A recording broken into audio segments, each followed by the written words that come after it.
I guess it's my turn now to officially welcome everyone to this Keeping It Local program, part of the monthly Zoom series offered by the League of Women Voters of Champaign County. My name is Ann Prisland. I'm a member of the League and of the League's Voter Ready team and the moderator for tonight's conversation. The title, of course, is The Current Experience of Immigrants and Refugees in Champaign County. And it's wonderful to have so many people on the Zoom this evening.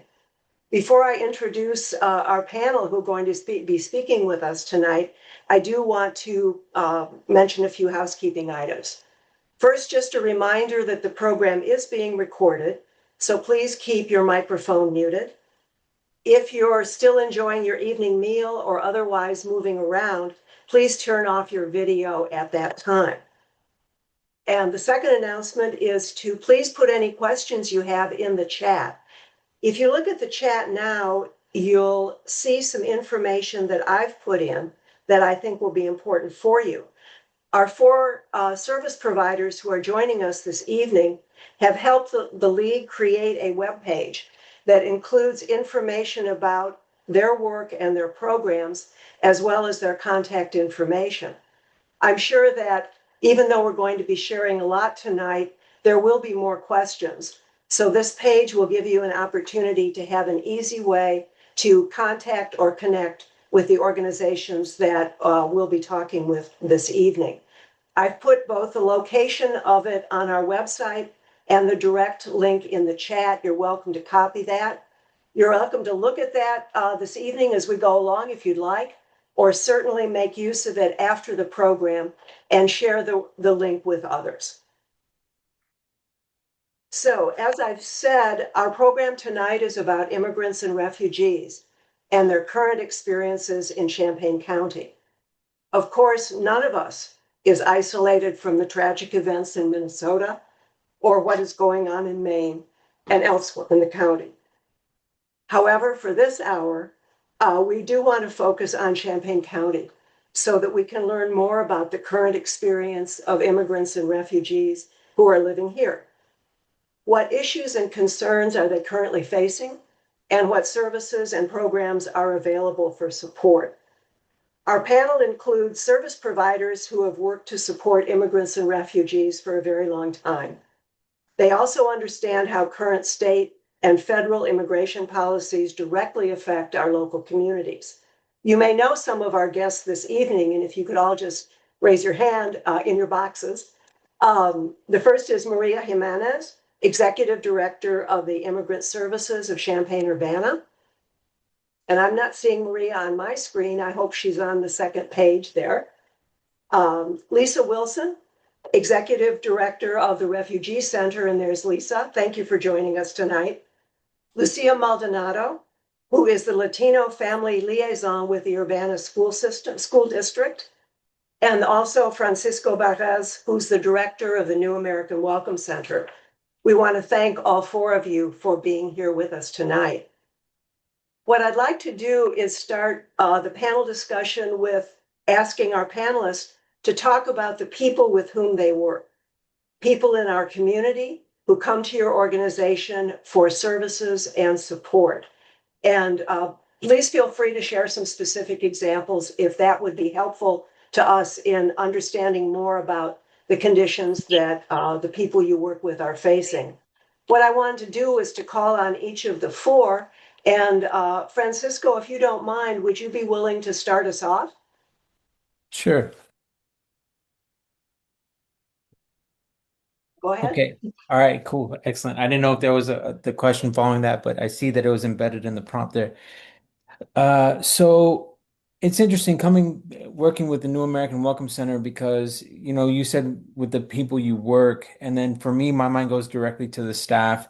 We are blessed, and one of our strengths, I think, at the New American Welcome Center, is that we have the staff comes from the immigrant communities we serve, right? So I'm keenly aware when I think about what's going on in the community, I also think my thoughts go first and foremost to the staff because we can't be taking care of the immigrant community if I'm not being mindful of the staff we serve because we have folks from China, Korea, different countries out of Latin America, different countries in Africa, et cetera. So, that being said, my heart is with the staff every day because what we're hearing from folks in the communities that when they come to us, whether it's the legal team for the legal services we have, or when people are seeking out the immigrant family services because they're in some form of crisis and needing some kind of support and assistance. Um, I mean, it runs the gamut from everything from people needing help, whether it's covering medical bills or legal cases or something like that to and not to be overly dramatic right out of the gate here, but the other day I had to sit with one of our staff because um, the gentleman that she was with that was in her office was telling her that just the amount of what he's dealing with and going through as a caregiver, he's battling suicide ideation. And so that's really, I mean, things are really, really tight and hectic for a lot of folks across our communities.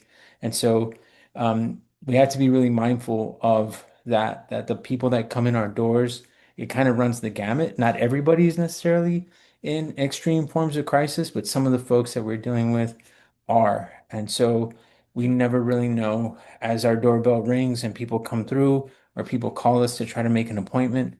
We really don't know case by case how intense it's going to be. Thank you, Francisco. I'm sure that that kind of spectrum applies to the rest of our providers as well. But perhaps I'd like to ask them to tell us a bit about what they see in working with immigrants and refugees here in our county. Lisa, can I ask you to speak next from the perspective of the Refugee Center? Sure. We have both immigrant clients and refugee clients. We are a refugee resettlement agency. We are seeing fear across the board of ICE raids and detentions. When there are ICE sightings being reported, and you should know that the immigrant community and the language group communities, they're very strong and they have their own ways of communicating on WhatsApp and other means. So rumors fly pretty fast, and sometimes it's justified, sometimes it's not. It's a false alarm. But when that happens, people stay home. So people are missing work, they're missing medical appointments, the kids are missing school, they're missing court appointments. So this, of course, leads to very negative economic, education, and health consequences. Even our clients who have legal status in the United States are scared. And with good reason, I'm afraid. We have learned from, we're part of a coalition in Illinois of refugee resettlement providers, and we know that there are refugees currently being held by ICE. These are people that have legal status to be here, and they are being rounded up and processed. And this is just inexcusable. So we've got a lot of fear. We also have USCIS asylum and visa applications have been paused for many clients, so they're kind of in limbo until those things are lifted. Others are severely delayed. For the first time ever that we know of, refugees and special immigrant visa holders are being asked to go to a USCIS, I'm sorry, that's Citizenship and Immigration Service interview. This never happened before because refugees, and I can talk more about the refugee process a little bit later, they are thoroughly vetted before they even come to the country. They don't need a second interview.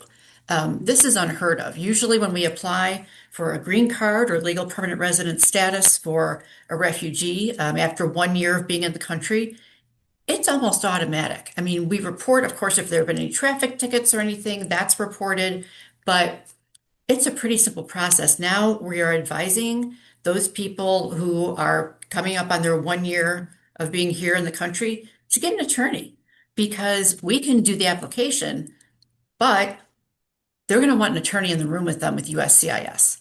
So this is a real conundrum, and it's absolutely horrible. And then also we've got all these travel restrictions from people from different countries, and that's causing some family separation and stress. We have people who are legal permanent residents who would like to travel outside the country to see family that is still elsewhere or meet them in a third country. And they're afraid of what's going to happen when they try and come back in. And then we have family members who live in other countries that can't even now get a tourist visa to come here and visit their family. So it's unfortunately it's a really difficult situation right now. Thank you, Lisa, for sharing some of the more details of what people are going through. As you said, whether they're immigrants or have refugee status in the country. Appreciate that. Maybe Maria, I saw you a moment ago on my screen. Maria Yeah. Jimenez. Hi there. Sorry, I was having some technical difficulties in the beginning that thankfully I feel like I kind of got sorted out. But yes. Well, thank Hi. you for that. Our Yeah. motto of technology being our friend, we seem to have to repeat fairly often. Yes. Maria Yes. Jimenez is the executive director of the Immigration Services of Champaign-Urbana. Maria, could you, in reflecting on what you heard from Francisco and Mhm. from Lisa, are you experiencing or seeing the same kinds of patterns with the folks who come to your center? Absolutely. I definitely want to second what Francisco said because it is really important to point out, obviously, living in Champaign-Urbana, we have a great influx of immigration that we've seen for a very long time. This community has a history of really supporting immigrants, and obviously that can be clear in knowing that presently today we have 4 leaders who have been doing this work for a long time. But it goes without saying that we've never seen exactly what is taking place. I mean, this is absolutely to a degree that we haven't seen before. I do think that it's important to point out that immigrants have been living in fear for decades.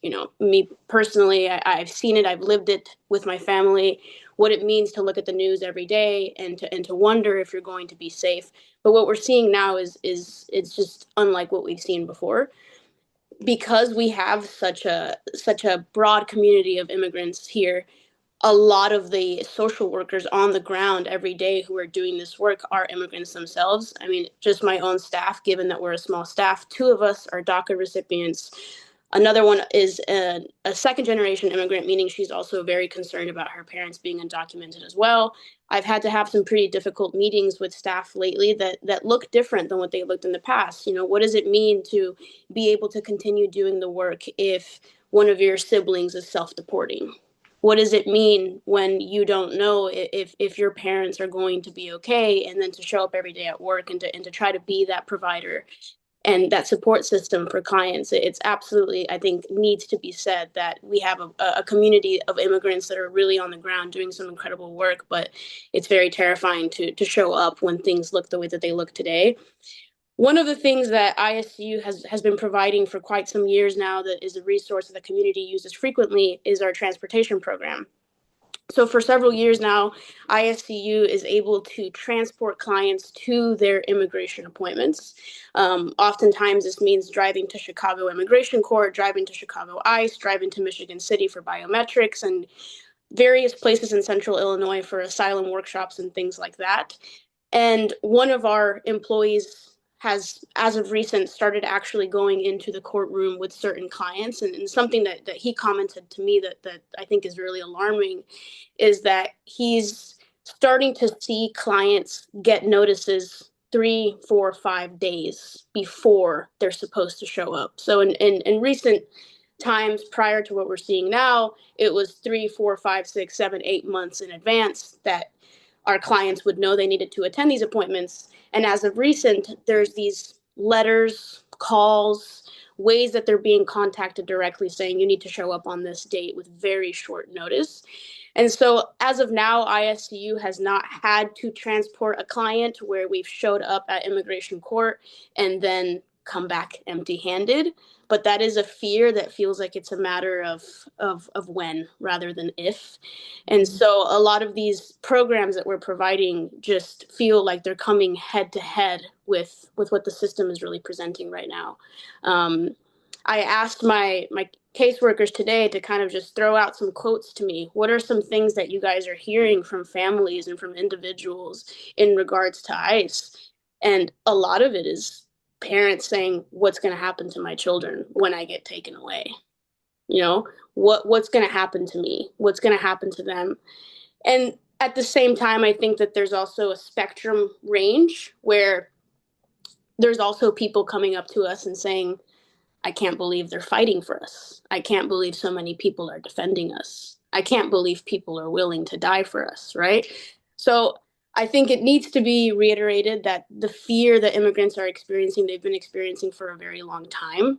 But the fact that all of us are this terrified, whatever it is that those of you that are scared are feeling in your bodies, immigrants are feeling this, I mean, times 10, right? So I really think that needs to be said. So. Thank you very much, Maria. And I appreciate the fact that you brought in some of the comments from your staff as well on what they are hearing from the folks they're working with. Lucia Maldonado will give us a slightly different perspective. Lucia works for the Urbana School District, and most of her time is spent with the children that Maria was just speaking about. Lucia, what are you hearing and what concerns and issues are you hearing from the students that you work with?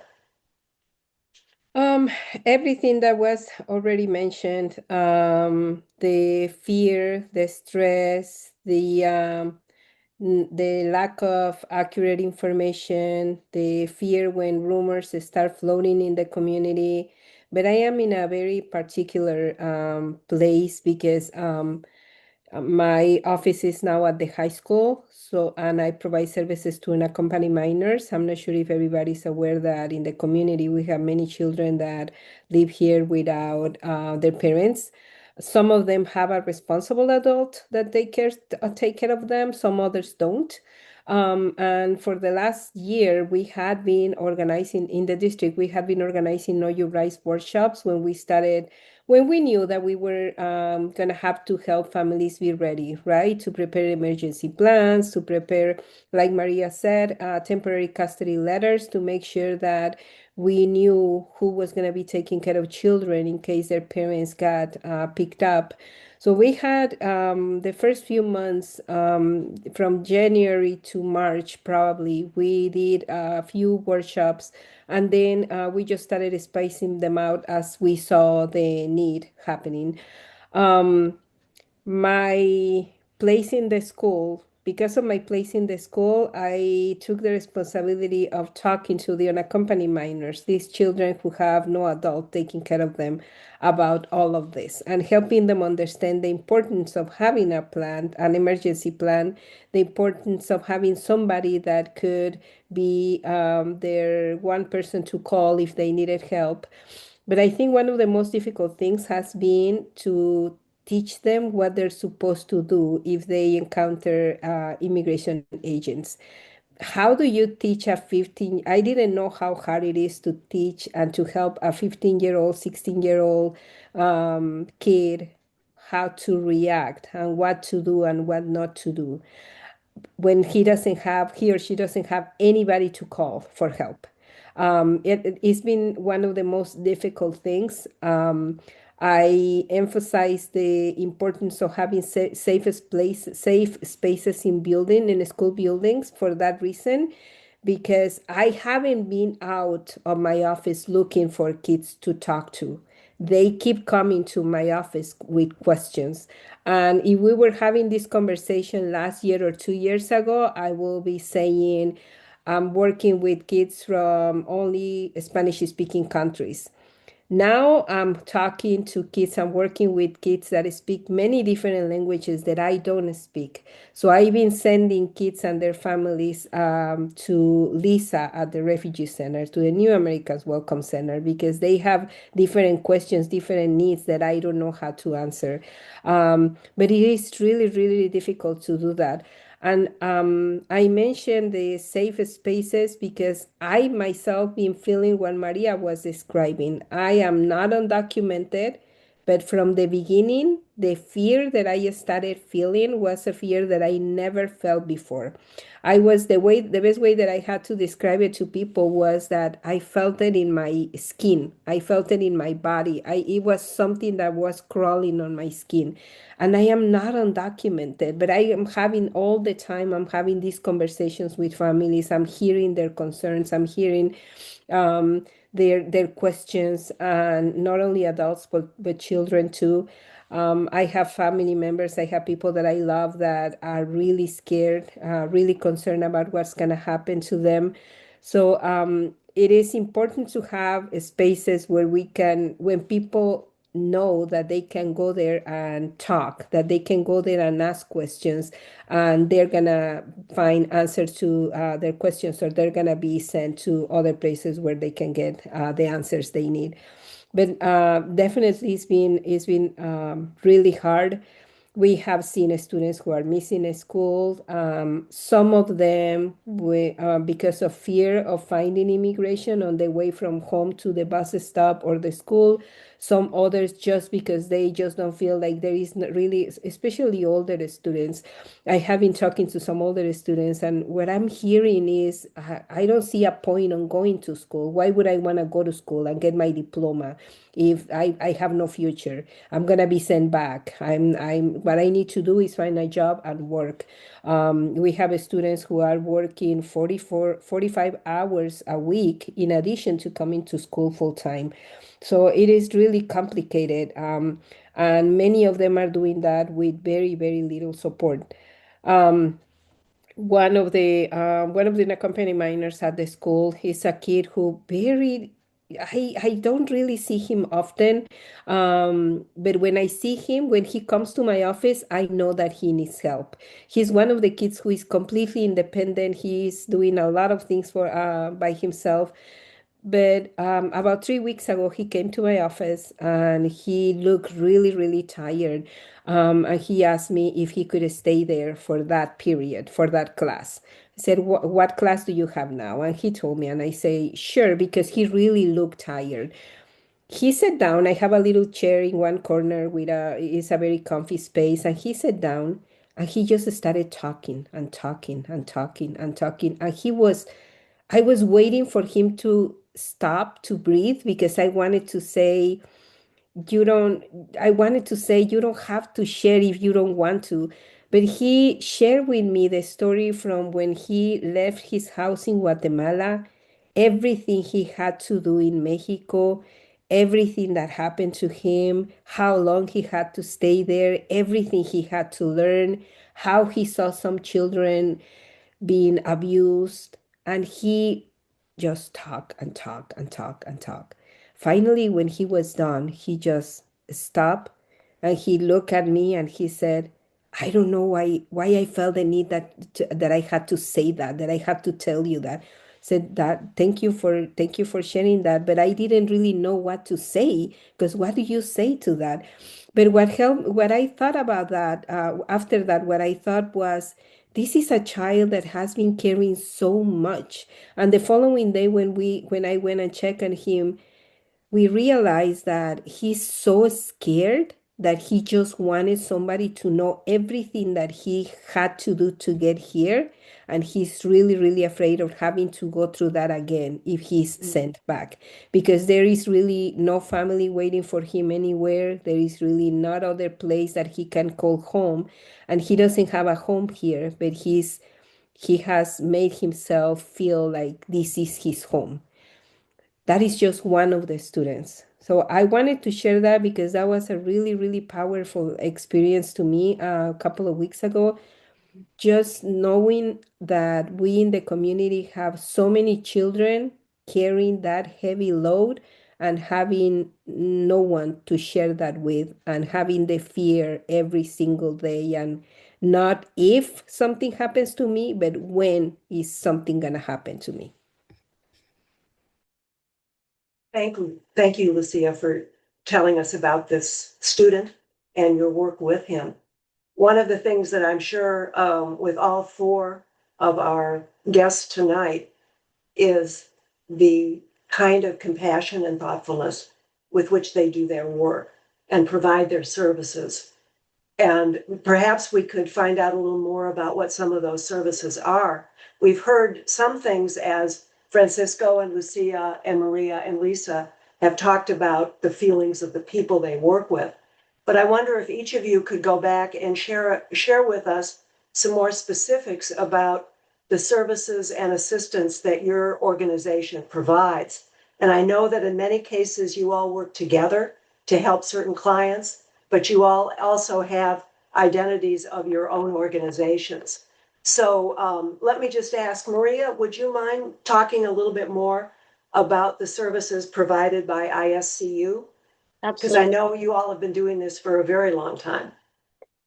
Yeah, I've been with the organization for about 3 years now. I know that the organization was founded in 2016. So in comparison to some of the other organizations, we're actually quite young, quite grassroots, but nonetheless, obviously we're trying to do the best that we can every day. So the big thing that we provide is case management. We like to call it holistic case management because when you're working with immigration, when you're working with clients that have such a high need, I mean, I would say 8 out of 10 times immigrants are coming to you with emergencies and or crises. By the time that they're finding you, they're under circumstances that are very severe. And so with the case management, that doesn't just look like a day-to-day checking in, setting goals and trying to accomplish them, but often it looks like, I'll give examples, right? Just in this past year, working with a family who had a child that was murdered and working with the detective and the actual case to try to actually figure out how to get some justice. Attempted murders where somebody is shot and trying to go through the process of what it's like to go through Carl and all these different things when you don't have insurance. What happens when minors go missing? A lot of these unaccompanied minors, perhaps they have someone who is essentially supervising them or sponsoring them or taking care of them, but more often than not, they are under a lot of trauma, as you heard Lucia say, and oftentimes we have several clients where the guardian or the parent or whoever it might be comes in and is trying to find their missing child because they've fled the scene. We work closely with DCFS, for example, to try to help restore custody. So in situations where you have clients that are not actually guilty of neglect and or abuse, but anyone who has any proximity to DCFS knows that they have long checklists of what you need to be able to provide to be able to either keep or have your child custody restored. And a lot of times our immigrant clients cannot check those boxes because it's, do you have a room for the child to sleep in and their own bed? You know, do you have a job? Can you provide food on the table? Can you do all of these things? And when you're in crisis, you can't, right? So we work closely with DCFS and with families to try to restore custody. We work in all types of emergencies and crises. I mean, I think at least once a month we have a situation that comes through our desk that we've never seen before, and we have to work together to try to really figure out what the best way to serve the client is. Two of the things that come up a lot, my history personally is in domestic violence. So when I came into the organization as a case manager, I really tried to implement domestic violence into our case management system. So that means knowing how to ask the right questions, knowing how to be supportive, knowing how to be non-judgmental, knowing that it's not going to be as simple as saying to this individual, I think you need to leave, and then they're going to leave. Being that support system until they are maybe ready to go to the courthouse and get an order of protection, and then being able to really provide support thereafter because leaving is really difficult. And then something that we've seen a lot of this year that I also have a little bit of background in, but it nonetheless is just really difficult to deal with, is human trafficking. So what it looks like when you have individuals that are undergoing labor trafficking and or human or sex trafficking, and kind of what it looks like to work with local partners in the area or in Chicago to try to get some justice there. So with our case management system or program, we don't want it to feel like clients are coming in and just kind of like going through the programmatic structure and then kind of being on their way. We want to make sure that whatever need the client has, we're able to try to tend to it, and that when we're seeing a need come up continuously over and over again, that we are trying to implement a program that could then meet that need. So needless to say, a lot of these individuals that are coming in, a lot of these asylum seekers that were coming in prior to the border being closed have undergone severe trauma their entire lives. If they were to be diagnosed, they would be diagnosed with CPTSD, meaning they have a chronic level of post-traumatic stress disorder.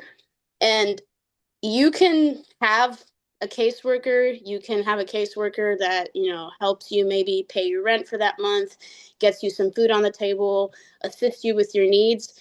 But if you can't sleep at night because you can't stop having nightmares, if your hair is falling out, if somatically your stomach problems are so severe, you start having hormonal issues, you really can't figure out how the state of depression or anxiety that you're in is something that you can cope with, then there's only so much that we can do. And so something that we learned is that our case managers were in a position, and I walked through this myself, where you kind of feel like you have to be a therapist on top of a caseworker, which isn't fair to anybody, right? So we're very, very, very grateful that we were able to acquire grant money to be able to pay for clients to be referred to trauma-informed therapists that understand that immigration in and of itself is traumatic.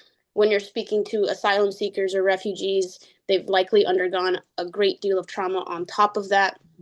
And so it's completely free of cost. We pay for everything. We handle the referral process. We make sure that the process of actually becoming a client with the therapy service is accessible, because it can be quite difficult sometimes to navigate paperwork. And then we maintain a relationship with the therapist in the event that there's ever a situation where a caseworker and therapist need to work together. So these are therapists in the area that we're seeing an influx of, that are graduating, are bilingual, are immigrants themselves, and want to turn around and they want to help their community. And we're just really trying to build a network of these individuals for the first time, because in prior years it wasn't that accessible. It's just now kind of becoming something that's possible. And so that's kind of the program that I'm most proud of.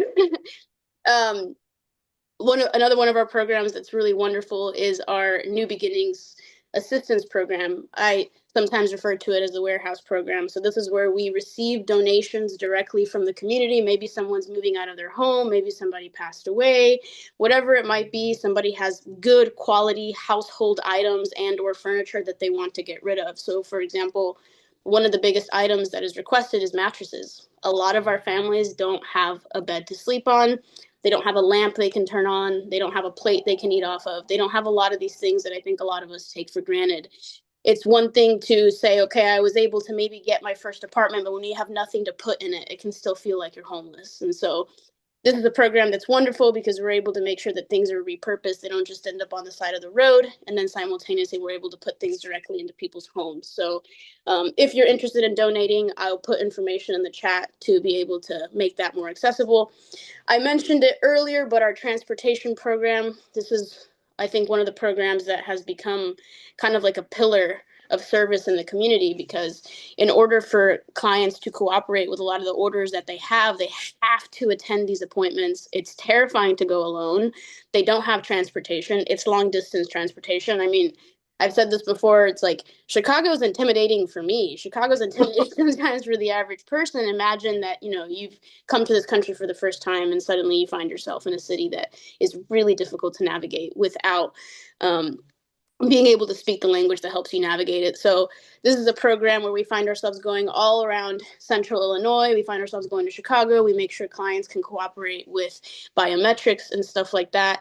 It's definitely, like I mentioned earlier, one that I think as a leader brings me a lot of anxiety, because it feels like it is only a matter of time before we kind of start seeing this transportation turn into us delivering people to deportation. That has not happened yet. But it's something that I do plan on updating the community if and when that's something that does start to occur. So I just wanted to say, statistically, we did 100 trips last year. And the year before that, it was, I think, 79. So it's definitely a lot of trips that we're doing year round. In terms of local transportation, we also try to help out whenever there's things that, medical appointments, things that are really urgent for somebody to attend. And then we also provide bus passes. We provided 60 last year. So that just kind of makes transportation more accessible. I know I'm talking kind of fast, but it's because I got to get through these services. So hopefully everyone's, That's okay, because I think that was one of our purposes of putting that website up, or our webpage up too, because of the kinds of services that you all provide. I know that some years ago there was an Afghani family that moved in, and I also helped bring over dishes and all that kind of thing. So I'm glad you mentioned not only the trauma services, but the basic needs that people coming into our community may have. And I appreciate knowing that your organization can support that. May I ask, Lisa, as I far as the refugee, oh, I'm I'm sorry. sorry, go I ahead, do Lynn. have three, just I can do it very quickly, but just Okay. three more things that I just wanted to share real quick, just because they are new programs and I do think that they're good to be aware of. Just very quickly, we recently became a United Way diaper bank. So we receive diapers every month. We have distributed, even just since August, 3,871 packages of diapers and wipes. So something we're really happy with. Food insecurity is one of the biggest things that we deal with. So we, for a while, were giving out gift cards for individuals to go grocery shopping, and then kind of realized that that wasn't quite enough. So we started our own food pantry. Since May, we've helped 94 families and been able to get 3,499 different items that are food and hygiene related out. So that's been really wonderful because it was new and it was kind of a risk, but it was able to work out. And then we've also started distributing clothes. We've always distributed baby clothes, but now we're actually starting to distribute clothes through our emergency closet. And in December, we distributed 50 coats to families that otherwise would not have had a coat. So, like I said, we're trying to make sure that as we're seeing needs, that we're adapting and creating new programs that can help meet the needs that we're seeing. So thank you. And sorry for the but Well, thank you for sharing the various kinds of services that the Refugee Center provides. I'm sorry, the ISCU. Yep. Sorry, my brain was going to Lisa. All good, all good. With the Refugee Center, do you follow a case management model as well for Yes, we do. individual clients? How does that Yeah, work? absolutely. Well, so we're an Illinois Welcoming Center. That's a specific grant that we get through the Illinois Department of Human Services. And we follow a wraparound case management and social support service system. We have trained case managers that take case notes and are very involved, one-on-one with our clients. We also have walk-in hours, which is really important for the clientele we serve. We've served over 3,500 distinct individuals in a fiscal year, and the numbers keep going up every year. What I like to tell people is if we can't find the answer to your problem or your question here, we know who can answer it. So we do referrals to healthcare, to legal services. We offer workshops trying to teach people how to advocate for themselves, know your own right, know your rights, public benefit workshops. We do a lot of assistance with clients in applying for public benefits like SNAP, WIC, All Kids, and Medicaid.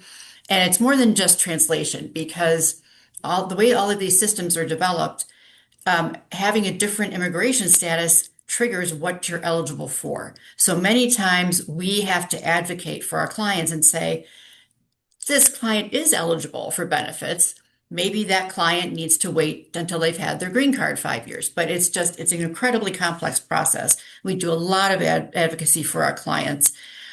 We also provide interpretation and accompaniment for job interviews, doctor visits, court hearings, school appointments. In addition, we complete some basic USCIS paperwork for clients. We don't cross the line in representing them as an attorney or a Department of Justice representative, but there are many times when a client will come in and say, I need to fill out my renewal form and I can't read this in English. Can you help me fill it out? And in that case, we're not making a legal decision for them. We are simply helping with the translation or with the crossing the barrier of the digital system, because many of these, the preference for USCIS now is to do these online. It's actually cheaper and faster to do them online. So we help with that. In-house, our bilingual case managers speak 10 different languages. We also have availability through Propio to 300 plus languages. And we can provide certified document translation. One of the programs in which we differ from some of our partners here is that we are a refugee resettlement agency. So since 2017, we've resettled people who have come through the refugee program through the Department of State. Right now, we're still actively serving over 200 refugees mostly from Afghanistan, but also from a few other countries. So this program is very specific. It's provided by the Refugee Act of 1980.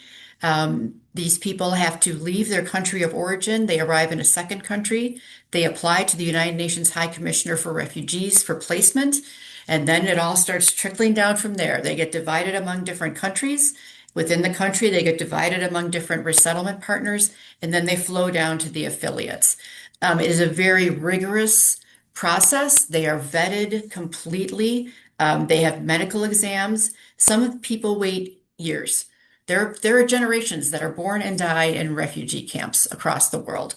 But this is the gold standard of legal immigration. There is so much attention paid to the details from the time they are apply to when they are assigned to their country and resettlement agency, and then to where they are placed if they're coming to the US.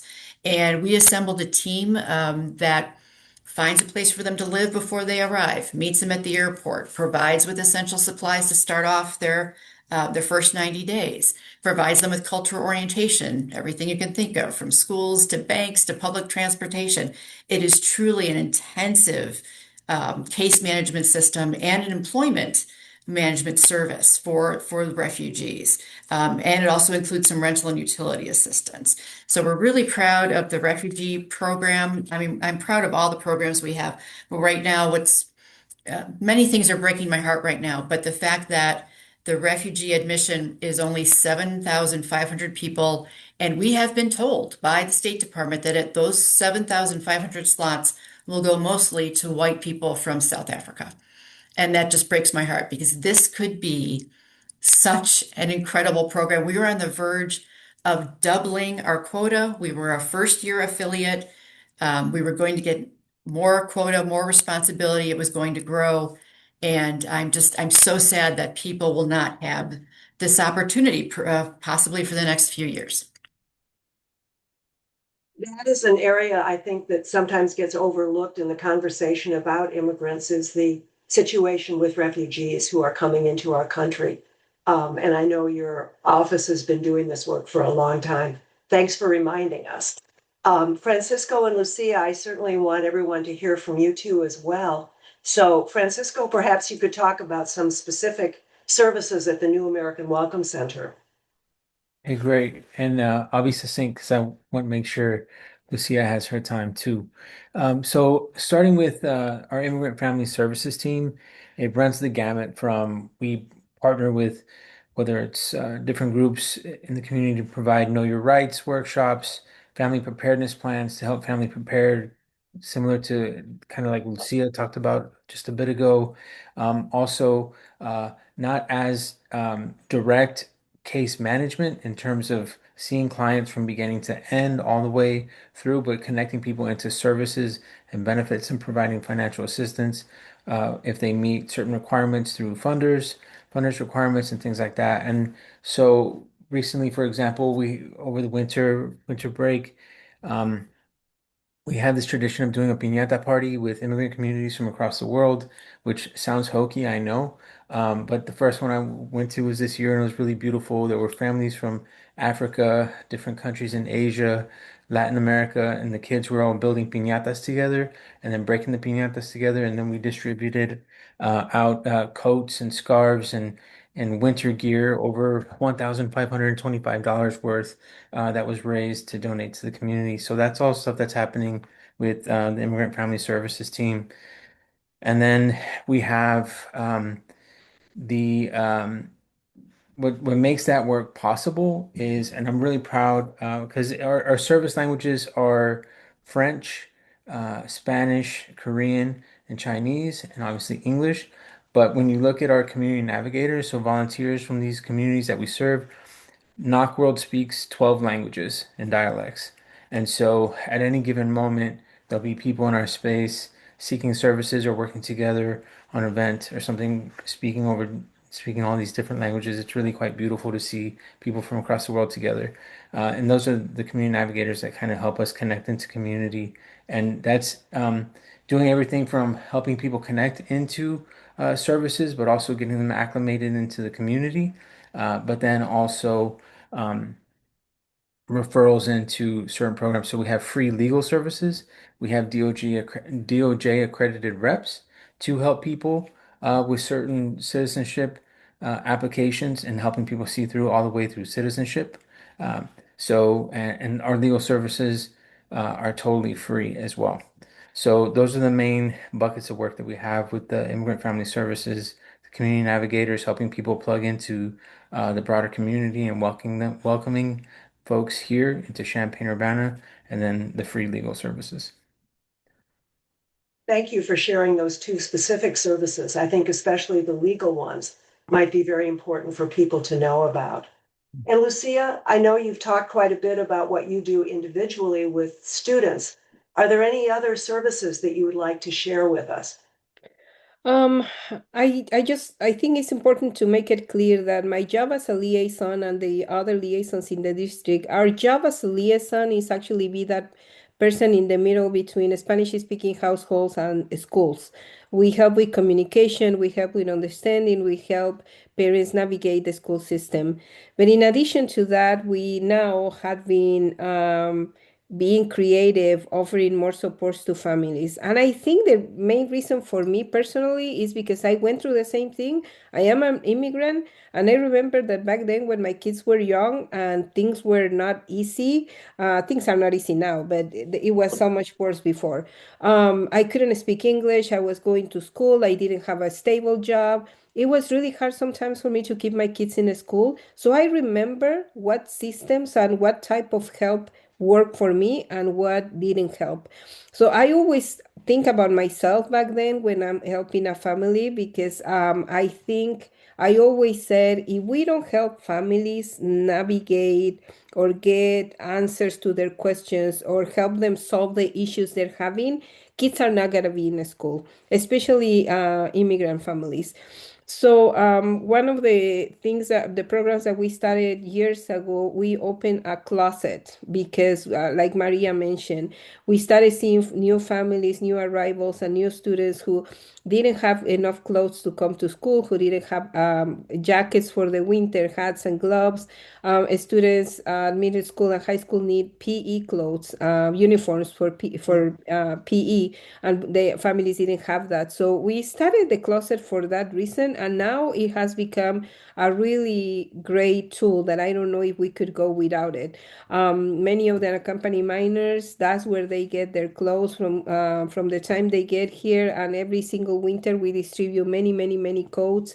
We also started a pantry years ago for same reason. We started noticing that some students, especially in the company minors, didn't have enough food. We were always concerned about what do they eat when they are during weekends or when school is not in session. So we have a food pantry. We have a really great group of volunteers that work the Tiger Market.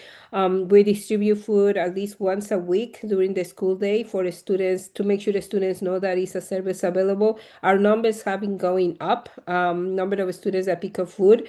And we now deliver food for unaccompanied minors every 2 weeks. So that made a huge change because I know many of these kids work in restaurants, but that doesn't mean that they get food there. So knowing that they're gonna get food, they know that when they get off from work and they go home one day, their food is gonna be outside of their home just to pick it up and bring it inside of the house.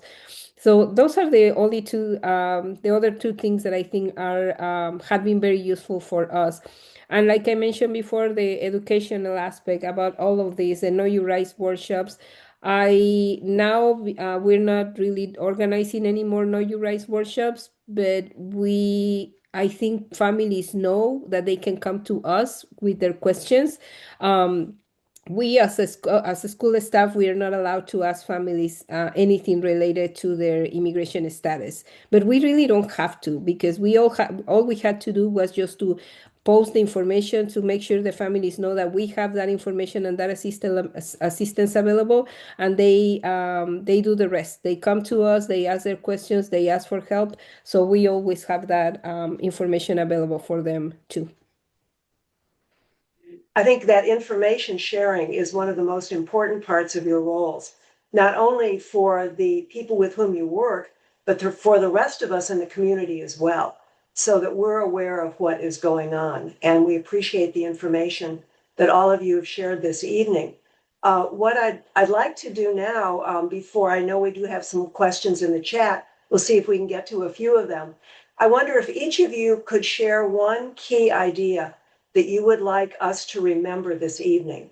Maybe it's something about the work you do or the people you work with. Maybe it's what you think would be the most helpful for folks who would like to be friends or allies of your programs. What is it that they could do that would be the most beneficial? Or whatever other key point that you would like all of us to remember.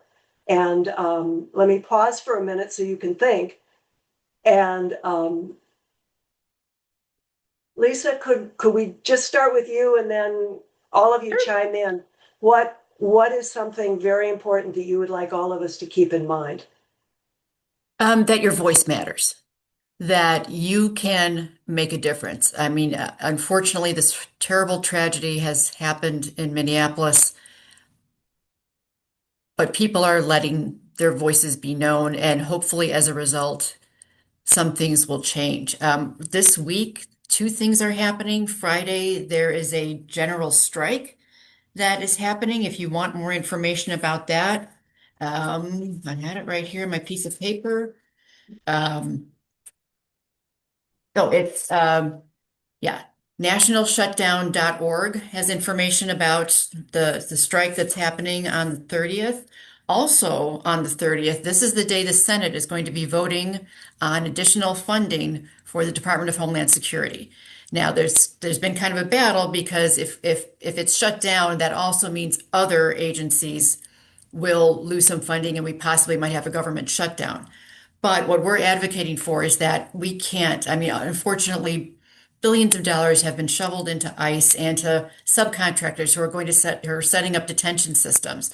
We don't want any more money going to this travesty. So that is something you can do. Now, here in Illinois, we do have senators who I believe are going to be voting against the DHS budget, but call them. And by law, their staff has to take down your comment, your number, and consider it. So let your voice be known. All is not lost. I think we can still do great things in the face of all this, despair and tragedy. And another advocacy is to support opening up the refugee resettlement system. Limiting it to 7,500 is absolutely ridiculous. We are the richest nation on the planet, and there is so much we can do to help people who have been vetted and cleared to come to our country safely and get the proper support they need to adjust and be successful in their new home. Thank you very much. Maria, Francisco, Lucia, what would you like us to remember? Yeah, I mean, I think that I often reflect on this and I spent the majority of my life being undocumented. I spent the majority of my life being told, that it was something that I needed to keep a secret. It was something I needed to not talk about. And so when I decided to step out into the front lines and to accept a position like this, I think it was probably one of the most terrifying things that I could have ever done in terms of how it made my family feel, right? So my parents are absolutely proud, but they're also terrified. And I think about that every day. And I know that right now, people are terrified and they're seeing what's going on, and it's difficult not to feel doom and not to feel gloom, like hopelessness, just absolute hopelessness.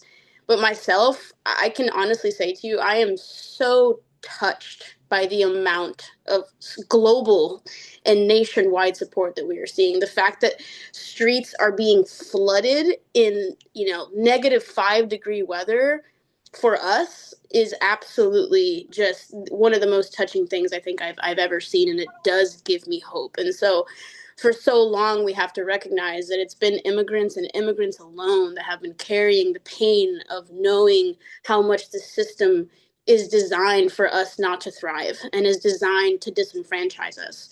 And so in groups like this, when we're all sitting and we're having this dialogue, I know that we're just talking about services and maybe it sounds like we're just having logistical conversations, but all I see is us holding this pain together. I see the community uniting in ways that I have never seen before. And I know that it can be difficult to deliver a message of hope when it feels like the world is absolutely falling apart, but maybe it has to fall apart for us to build it. and build it from scratch and build it new and build it with love. So spend time in your community, introduce yourself to your neighbor, talk to the person at the coffee shop that you see every single day, support your friends' projects when they have an art showing or they have something that they're doing. Go and support it. Go and spend time in your community. Now is not the time to turn away from each other. It's absolutely the time for us to recognize that this is about us all taking back our sovereignty and coming together and unifying.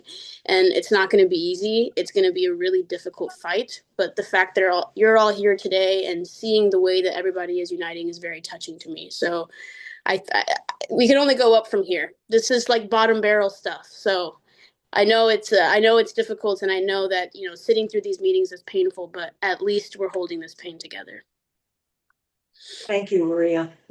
So what I'd like to do is start by thanking partners here, Lucia, Maria, Lisa, and the crews you represent. Leah's like an army unto herself, but she does get support on occasion because people know of the great work that Lucia does. So people do support that effort. But I want to thank each and every one of you all and ask folks to join me in giving you all your flowers and a round of applause because I know the great work that's done out of the Refugee Center and Immigrant Services CU and that Lucia has continued to do. So please join me in giving them a round of applause. This isn't the end. I've been dying because I love doing all the emojis when everybody's been talking, but I've been dying to do it, but I haven't been doing it because I didn't know if that was a faux pas, but I saw a couple of them, but I've been holding back. So shout out to partners here.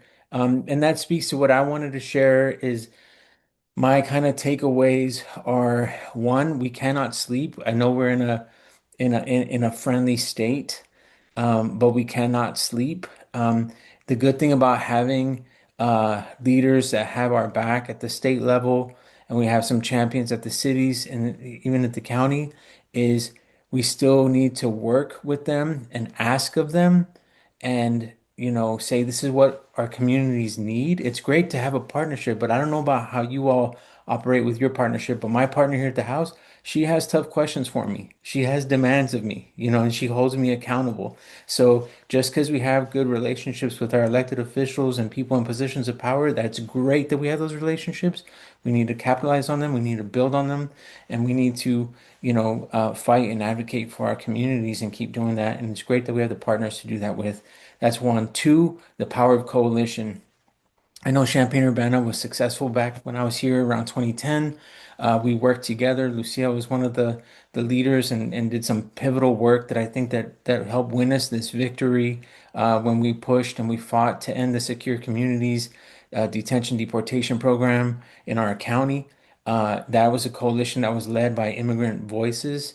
Lucia was a part of collecting some of those voices, but it was a coalition. We had unions, we had Chamber of Commerce, we had Allies of Faith, we had college folks, we had just, I mean, it was just this amazing coalition of folks. Refugee folks were giving testimonies, refugees from all over the world, immigrants from all over the world were giving testimonies, and we won that victory because of the power of coalition. So I want to say that find your nook, find your people.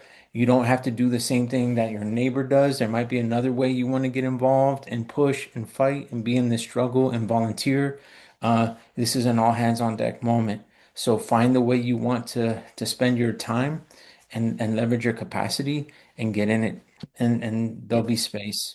It's an all hands on deck moment. So just find that groove and find your people and move it forward.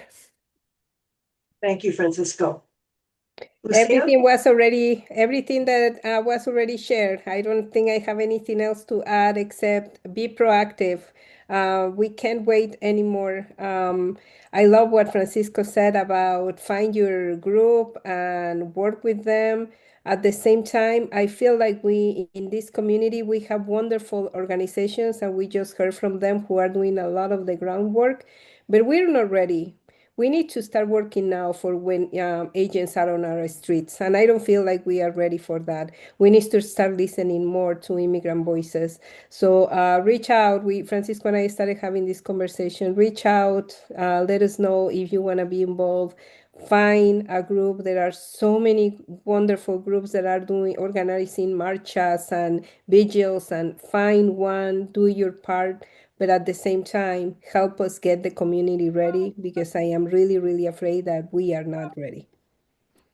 And if I know we're at time, Ann, but if you want, what Lucia is referencing is we've sent out a short survey. It's just like 3 questions just to engage people's interest. Like, are you interested in being part of a preparedness plan, to develop a preparedness plan at all levels, right? Involving cities, involving our allies of faith, and just for people to sign up and say, what are you interested in doing is the final question, so that people can say, hey, I want to do a mutual aid effort, or I'm concerned about food or whatever. So if you want, Ann, I'll send it to you so you can then share out with everybody.